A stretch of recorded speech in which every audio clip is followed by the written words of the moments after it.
namusengera consequent muleta ndubikola nyobu nga pe amashina ndine bo Michael Cheta pa ushikwa lelo nefo aibona ine tukosereshanya amashiwa yakwalesa nebu kutwala fumyamu amashiwi ayakwalesa yalafu mwena Galatia chapter 6 verse 1 Galatia chapter 6 verse 1 emo twalaisha ukosereshanya malembo tumufo mupashifyo lefo kusosa katika mitima shesu okukoseresha ekirongani nonangu filongani no Yesu Mungu temutulongana elyo okukoseresha nyobo ananina kanshi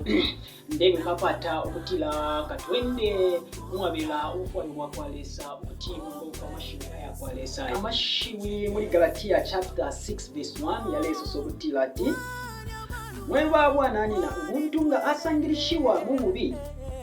bumo imwe mweba bumupashi mukuputuleni uwaba ifi nemitima iyanakira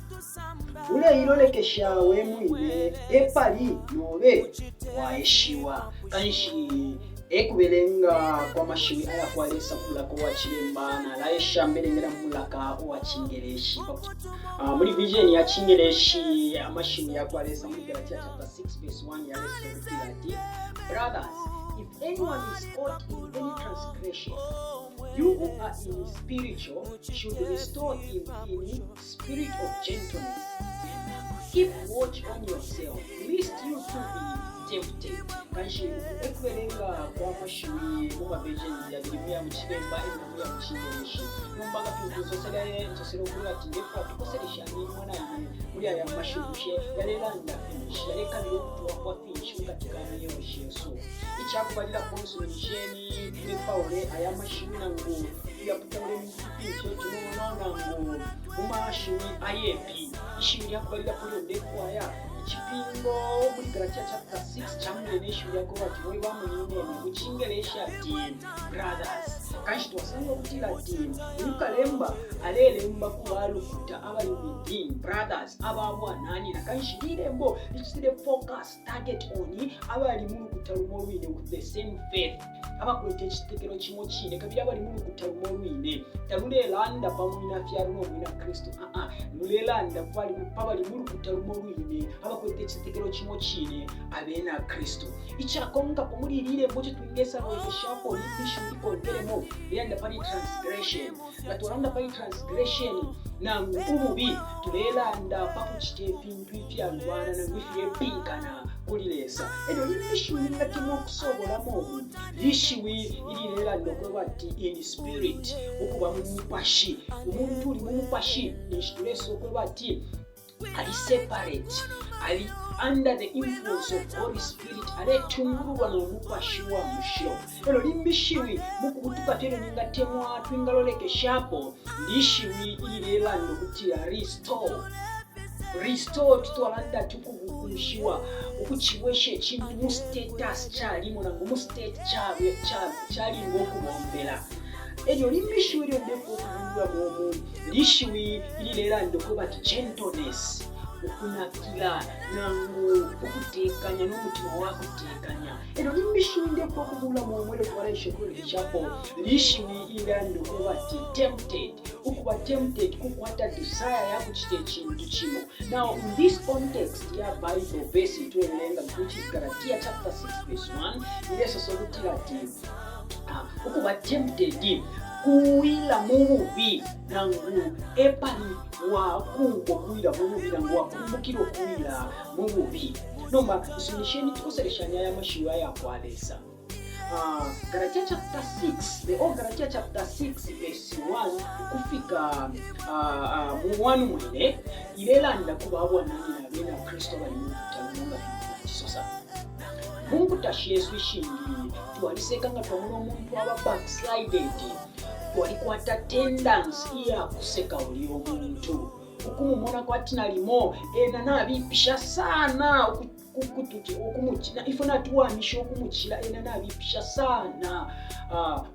kufya chitire lero some of us tabatu bikatafye findu fo tuchitafye fya mukama fya muselu nomba uli omunenzu pamula ndwako batime ngushakwe shaba exposed we think that we are superior than him because if fya mukama fyo tuchita ichebo chakwalesa chiretwebo kwe bati nga chakwa bati tuli mukusekwa kumokwi nefo tuli muri bumupashi. We are separate, we are holy, we are under the influence of the Holy Spirit. Fwe bali muri bumupashi, we are not supposed kuseka uyo muntu uwawa nanguwa sangwa mububi.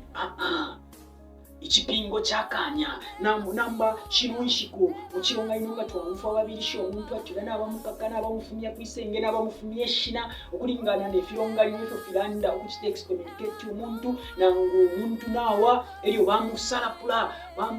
okwe batawe afume kwisenge tulofa bwino bamono kusefya. Ichipingo chakanya chirira ko batinga mwasanga umo ali mu bubi mwe bali muri bupashi mupuputule n'emitima isha nakira musango ishwa kupupira mu muntu te kumushobaula te kumuseka lero kwambo kumupitukira mu malembo ukumusambirishe chirubu apangire up to Z so that he realized that what he did or what she did was wrong in the sight of the Lord. Mumenswa ya kwalese fyo achitire fibi te pamlandu wakwe batinalufyanye chakwe bashani as long as chiruwecho apangire chiri chonse ulya muninefwe alingire okumukoseresha okumwimya okumutapirisha okuti alimbuke na kabije awerere pa status alipo nga nikashimikira embira nsuma ngani kemba embi omulimo wakwalesa ifyo fine nga nikasabanganya wambira nsuma sabanganya embira nsuma nga nikasambirishe ngakwate chawupefya kupela pele mufuma chumi tekumuseka tumuwesheshe kuruma. That is not our responsibility. The primary responsibility ya mwina Kristo lonso lumuli bumupashinga muno munangwe awa first thing first kukwata obulanda akuntikiwa tekutemwa inshibote mwina Kristo kukwata obulanda elio ngakwata obulanda ekyalako nga pono bakupepera ko oli omuntu okuti revive ekitundu kati kamutima wakwe tekupera kupepa. Take another step ukuya mukukoseresha ekibo kyakwalesa efyo alefu alesa okuti twikale mu bwanani na n'abanenzu kanshi muchikoseresha kyalero twakiralolesha mu Galatia chapter 6 verse 1 emo twakisa muno kwe bati ibesi yalemerwe kubabwa nani ne inkalata yalera ndakuba kwete ekitetekero kimo kina tinga mwaba omo uwatenuka twimusenuka n'okumuseka lero tumuite n'okumusambirisha kumukoseresha ekibo kyakwalesa pakuti alimbuke nawo tube pamopene tule ikosereshanya. Moreover nga mwaya mu verse 2 ikipingo kyakwalesa kirenzo sokwe bati bear one another's burden and so fulfill the law of Christ. Atse umono mubiye abe wakusende ekisendo kyamunangwe pakuti tufikirishiwepo okwendera muri Kristo mu bufwayo bwakwalesa muri Kristo my instructions yakwe kanshite kwesha okukankamba abanensu tekwesha okuseka abanensu nga bafika mukuwa epali mayironi webo tawishibe iwe nga wakankamba abano byabakesa kukoseresha nibanani abakesa kwafamu cheo kyakwalesa nibanani mu cheche zayengi natwima natusta declare war against our fellow Christians. The only declaration here abafe authorized kuchinzo kyakwalesa if you are a believer it's the declaration between light and darkness. War here about light and darkness, not light and light. Lesa tefi alefu ya ifwe tukwate mubero wakutemwana okuti tulendera chapamo teku isonte minwe teku ipakasa teku ichitira plan ama move aya onaikaya mulwani teku pompa omutima n'amatontonkanywa yabipa tukwate okutemwana kanshi nakibanye muntu we Michael Cheta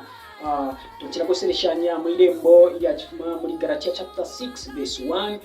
muntu wakibabuliye muntu waisho kukosereshanya lesa kapale okuti atwalirire okutusambirisha no kutukoseresha. Amen.